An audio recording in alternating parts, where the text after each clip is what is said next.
खूप छान आहे. छोटंसं फूल तर खूप छान वाटतं, एकदम रेड कलर आहे त्याचा. तर मी आता देवपूजा करून घेते. तर मस्त अशी देवपूजा झाली.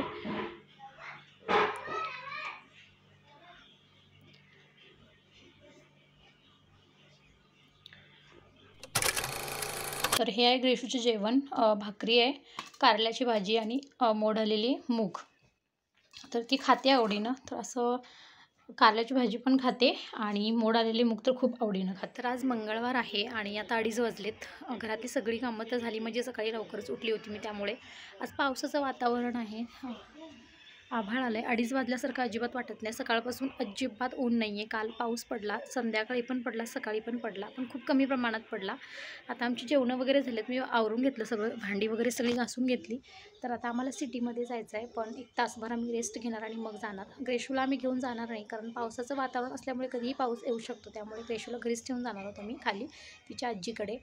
ती थांबते, असं काही तिचा प्रॉब्लेम नाही, आता येतो म्हणून वगैरे जास्त हट्ट करत नाही ती. तर मी आणि हे जाणार आहोत. आणि अशी काही जी कामं आहेत ती फक्त मंगळवारचंच होतात. हे सोबत असतात त्यामुळे. तसंच येता येता आम्ही भाजी पण घेऊन येऊ आठवड्याभराची. गुरुवारचं सामान आणायचं आहे, तेही काय काय घ्यायचं आहे आता मी चेक करते. म्हणजे बघितलंच नाही, कालपासून बघते म्हणून. तर आता तेही मी बघते आणि जे काही सामान आणायचं आहे थोडंफार ते घेऊन येते. बाकी फ्रूट्स, केळी आणि फुलं वगैरे ते उद्या आणता येईल. बाकीचं जे काही आहे ओटीचं सामान वगैरे, तर ते मी आत्ता घेऊन येते. तर चला मी ते आपल्याला बघून घेते काय काय आहे. तर देवीचं सामान असं मी डब्यामध्ये घालून ठेवते. तर आता मला बघायचं याच्यामध्ये काय काय आहे. तर मुकुट तर व्यवस्थितच आहे एक, आणि खूप सिंपल घेतलेलं आणि हातानेच व्यवस्थित त्याला छान लेस वगैरे लावून मी तयार केलं होतं. याच्या अगोदरही तुम्हाला व्हिडिओमध्ये मी दाखवला, म्हणजे चॅनलवर तो व्हिडिओसुद्धा आहे. तर मी गुरुवार जेव्हा होता तेव्हा स्वच्छ क्लीन करून असं त्याच्या पिशवीमध्ये असं घालून ठेवते, म्हणजे ते व्यवस्थित हे होतं. तर मुकुट तरी माझ्याकडे आहे आत्ता. वस्त्र पण आहे, हे येलो कलरचं वस्त्र आहे, तर तेही आहे, व्यवस्थित आहे. फक्त हे उद्या एकदा धुवून ठेवेन मी, म्हणजे परवा मला हे करायला बरं होईल. पुस्तक पण आहे आणि हे पण आहे. फक्त एकदा उद्या धुवून ठेवलंय की कसं हे छान होईल सुकल्यानंतर.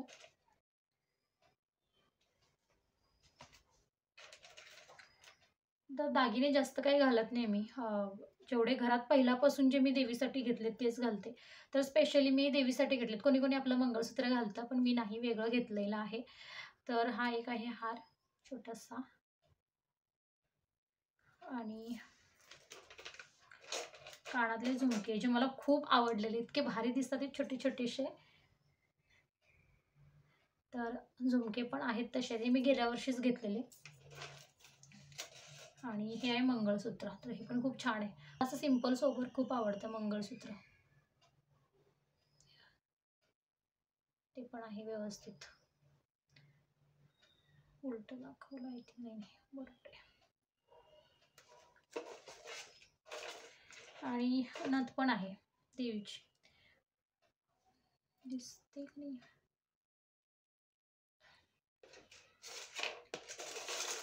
सुपारी पण आहेत. त्याच्यामुळे आता फक्त मला जे काही घ्यायचं आहे सामान, त्याच्या आतापासून मी लिस्ट करते. आता 4 वाजलेत आहेत. हो, 4 वाजलेत.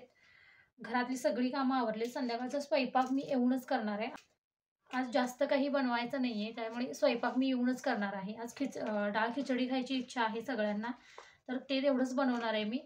आणि जमल्यास मेथीचे थेपले. जर आम्ही बाहेरून काहीतरी नाश्ता खाऊन आलो तर मग जास्त काही जेवायला जात नाही, त्याच्यामुळे डाळ खिचडी करायचा विचार आहे, बघू. तर ते आल्यानंतर पटकन होऊन जाईल. ग्रेशू अभ्यास करते तेवढ्या वेळामध्ये. जायचं होतं लवकर, पण आता ग्रेशूची सायकल खूप दिवस झाले रिपेअरिंग करायची होती, तर ती आता घेऊन गेलेत ग्रेशूचे पप्पा आणि ग्रेशू. तर ते सायकल रिपेअरिंग करून आल्यानंतर चहा वगैरे घेऊ आणि मग आम्ही निघू. आत्ता 4 वाजलेत, पण वातावरण इतकं घाण आहे सांगू, बाहेर जावंसं तर वाटतच नाही आहे. थंडी नाही आहे, एवढी म्हणावी तशी थंडी नाही आहे, पण वातावरण खूप असं ढगाळ आहे आणि कधीही पाऊस येऊ शकतो असं आहे. कपडे धुवून घातलेत मी, अजूनही ते सुकलेले नाही आहे. तर मी आता ठेवून देते. आणि ह्या लोकांना यायला 10-15 मिनटं तरी लागतीलच. जाऊनच ह्यांना 10-15 मिनटं झाली आय थिंक. तर चला, मी जे काही सामान लागणार आहे तिला लिस्ट काढते. तेवढ्यात ही लोक येतील. मग जेवण वगैरे, सॉरी, चहा वगैरे घेतो आणि आम्ही निघतो मग. चला, जी काही सामानाची लिस्ट आहे ती मी अशा पद्धतीने काढून घेतलेली आहे. देवीला उद्या जे काही सामान, परवा जे काही पूजेला सामान लागणार आहे ते सगळं साहित्य आहे. प्लस घरात ज्या काही भाज्या लागणार आहेत, टोमॅटो वगैरे ते पण सगळं लिहून घेतले, कारण घाई गडबडच्या वेळेला आपण विसरतो. अजून एक्स्ट्राची कामं असतात तीसुद्धा होतात, त्याच्यामध्ये ती विसरून जातो. त्याच्यामुळे मग हे असं लिस्ट घेतलं की बरं पडतं. आणि आता 4:15 झालेत, अजून पण ही लोकं आलेली नाहीत अजून. तर मी त्यांना कॉल करते, बघू कुठे आहेत, कारण आम्हाला जरा लवकरच जायचं होतं सिटीमध्ये. तर मी आता चहा ठेवते. आता चहा घ्यावासा वाटतोय खरं तर. आणि कंटाळा तर खूप आला आहे, आज खूप हेक्टिक गेलं. साफसफाई तर सगळी झालेली आहे, जसं तुम्ही बघितलात कालच्या व्हिडिओमध्ये. का साफसफाई पूर्ण झाली. सकाळी उठून पण पूर्ण क्लिनिंग होतं या साईडचं, पूर्ण भांडी वगैरे, तर तेही मी क्लीन करून घेतलं. त्याच्यामुळे व्हिडिओ काय स्टार्ट केला नाही मी सकाळी. छान देवपूजा वगैरे झाल्यानंतर व्हिडिओला मी सुरुवात केली. चला, तर इथे मी डाळ खिचडी बनवते. ह्याच वाटीने मी 1 वाटी तांदूळ घेतलेला आहे, अर्धी वाटी मूग डाळ आणि पाव वाटी मसूर डाळ.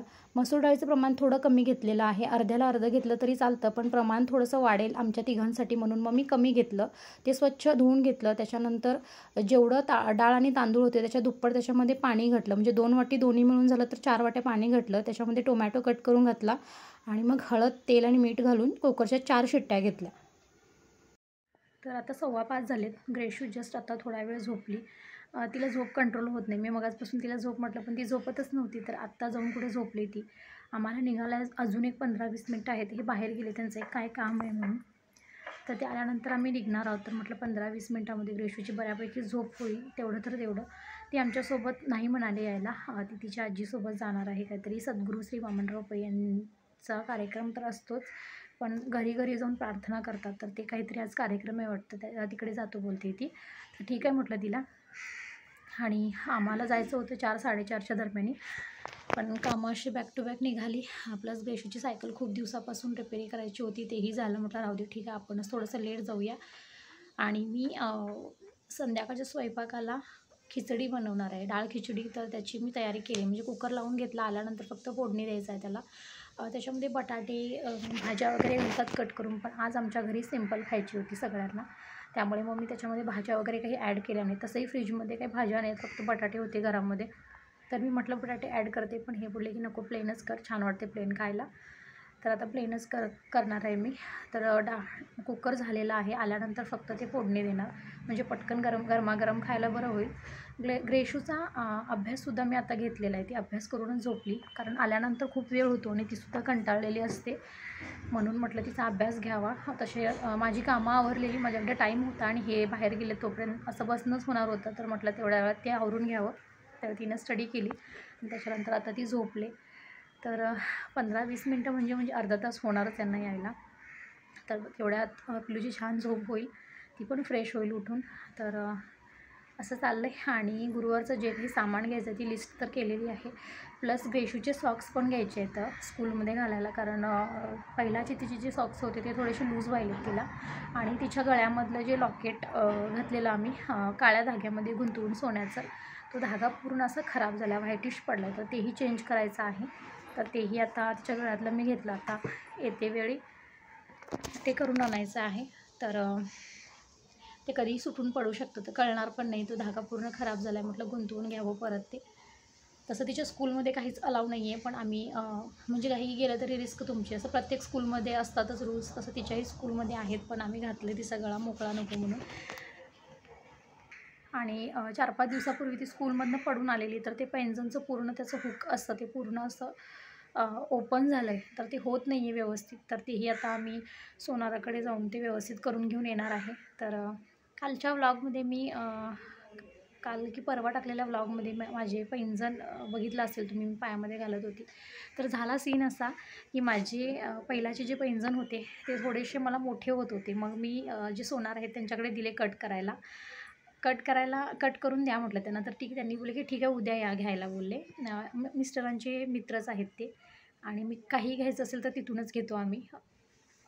तर वहिनी उद्या या म्हटले आणि आम्ही ठीक आहे म्हटलं आणि घरी आलो. आणि जेव्हा 2-3 दिवस माझ्या लक्षातच नाही पैंजण त्यांना दिलेलं, आणि 2-3 दिवसानंतर माझ्या लक्षात आलं. तर मी यांना बोलले की पैंजण दिलेत तिकडे दादांकडे आणि घेऊन येताना. तर बोलले ठीक आहे. आणि जेव्हा हे पैंजण घ्यायला गेले तेव्हा समजलं की त्यांनी ते पैंजण मोडतीमध्ये घातलेले आहेत. त्यांना असं वाटलं की ते आम्ही देऊन टाकलं त्यांना मोडतीमध्ये वगैरे. आणि त्यांनी ते मोडतीमध्ये घटले. त्याच्यामुळे मग मला नवीन पैंजण घ्यावे लागले. पण पैसे वगैरे काही दिले नाहीत आम्ही वरती. जेवढे माझे पहिलाचे पैंजण होते त्याच याच्यामध्ये आम्ही दुसरे पैंजण म्हणजे जेवढ्या तोळ्याचे माझे पैंजण होते तेवढ्याच तोळ्याचे मी आत्ता घेतले. थोडे कमी आहेत त्याच्यामध्ये पहिल्यापेक्षा, पण मला ही डिझाईन आवडली. मला जेवढे सिम्पल राहतील तेवढे जास्त आवडतात आणि शक्यतो मी असं प्लेनच घेते. एक साईडला डिझाईन घेतली यावेळेला थोडंसं वेगळं काहीतरी म्हणून. पहिलाचे पण माझे पैंजण खूप छान होते. तर असा सीन झाला, नाही तर माझं असं आता काही खरेदी करायचा माझा मूड पण नव्हता आणि मला फारसे एवढे आवडतही नाही. तर मी घालतही नाही, फक्त गावी जाताना घालून जाते, कारण माझी आजी खूप ओरडते. नाच्या गाण्यातले काही शोला दिलेले असतात का, तर ते घालावे असं तिचं हट्ट असतो. पैंजण नाही घातले तरी ती ओरडते. म्हणून मी इथून जाताना हातामध्ये रेग्युलर माझ्या बांगडी असते ग्रीन कलरची, पण जाताना तर मी आवर्जून घालते आणि पैंजण पण घालून जाते मी पायामध्ये. आणि काही फंक्शन वगैरे असेल तर माझे जे काही दागिने तेही मी घेऊन जाते तिथे घालायला, नाहीतर ती प्रचंड ओरडते. आणि दुसरी गोष्ट, साडी का घालत नाही तुम्ही लोक आजकालच्या पोरी, असं असतं. मग मी ते फंक्शनच्या वेळी साडी पण घालते. असं आहे. मला फारसं सोनं चांदी वगैरे आवडत नाही. हा सीन झाला ते पैंजण घेण्यामागचा आणि मी ते व्हिडिओमध्ये मेन्शन करायचंच राहून गेलं. तर चला आम्ही आता मार्केटमध्ये जातो. आता वाजलेत 6-5 मिनटं कमीत आम्ही आता निघतो. रेशू खाली गेले आणि ती जाते तिच्या नानीसोबत, म्हणजे आजीसोबत. जसं मी मगाशी तुम्हाला म्हटलं, ती लोकं आता ती पण लोकं निघाली. आता आम्ही पण निघतो. आता खूप सारी कामं आहेत, खूप साऱ्या गोष्टी घ्यायच्या आहेत. तर पटकन निघते मी, लॉक करते पहिलं. सिटीमध्ये गेलो, जी काही कामं होती ती केली. आणि येता येता अचानक मनात आलं स्वामींच्या मंदिरात जायचं आणि स्वामींच्या मंदिरात जाऊन दर्शन घेतलं आणि मग आम्ही घरी आलो. घरी येता येता सँडविच आणि पिझ्झा घेऊन आलो होतो. ग्रेशूला घरी सोडून गेलेलो म्हणून आम्ही पार्सलच घेऊन आलो. आम्हाला काही बाहेर खायला गेलं नाही तिला सोडून. घरी आल्यानंतर ते सगळं खाल्लेलं म्हणून जेवण मी मेथी थेपली बनवायचं कॅन्सल केलं आणि फक्त खिचडी बनवली. जसं कुकर मी लावून गेली होती, तुम्ही बघितला होता अगोदर. तर आता येऊन फक्त खिचडीला फोडणी द्यायची होती, तर ती मी देत होती. सिंपल वेनी बनवलं. थोडंसं तूप घातलं, थोडंसं तेल घातलं, त्याच्यामध्ये कांदा, टोमॅटो, लसूण, अद्रकची पेस्ट, त्याच्यामध्ये तेजपत्ता, गरम मसाले मी जास्त ॲड करत नाही. जे काही घरामध्ये स्पायसेस असतील ते घालायचे. घरगुती लाल तिखट मसाला आणि थोडंसं मीठ घातलं, कारण मीठ ऑलरेडीसुद्धा मी घातलं होतं डाळ शिजवताना, तर म्हणून कमी घातलं. त्याच्यानंतर इथे जी खिचडी घेतलेली ती बनवलेली ती घातली त्याच्यामध्ये, तांदूळ आणि डाळीची. आणि त्याच्यानंतर कन्सिस्टन्सी जशी पाहिजे त्यानुसार पाणी ॲड केलं आणि वरून हिरवी कोथिंबीर घातली आणि थोडंसं तूप पण घातलं वरून. इतकी मस्त झालेली, खूप छान झालेली, आवडीनं खाल्ली सगळ्यांनी. आणि खूप कमी प्रमाणात बनवली होती मी तिघांसाठी. खूप कमी प्रमाणात आहे खरं तर, पण आमचं पोट भरलेलं. आम्ही अगोदरच पिझ्झा वगैरे खाल्लेला आणि याच्यामधली पण शिल्लक राहिली, कारण लगेच आम्ही 9-9:15ला काहीतरी पिझ्झा खाल्ला आणि लगेच जेवायला घेतलं. त्याच्यामुळे थोडा वेळ लागला. येते वेळी गुरुवारचं जे काही सामान लागणार होतं ते मी घेऊन आली. फळं मी दुसऱ्याच दिवशी आणणार होती, पण हे बोलले की राहू दे, घे आता. आणि सगळं सामान आणलं. तुम्ही बघू शकता इकडे, मी दाखवत तुम्हाला. तर इथं बांगड्या वगैरे, म्हणजे ओटीचं जे काही सामान असेल, धूप, त्याच्यानंतर कापूर, केळी, नारळ सगळं आणलं. फक्त 5 फळं आणायची राहिलेत. फुलंसुद्धा आणलेत. आता मी जे हार बनवणार आहेत तर ते उद्या बनवणार. तर अशी खरेदी तर झाली. परत भाजी वगैरे सगळं आणलं, ते ठेवून दिलं मी फ्रीजमध्ये आल्या आल्या.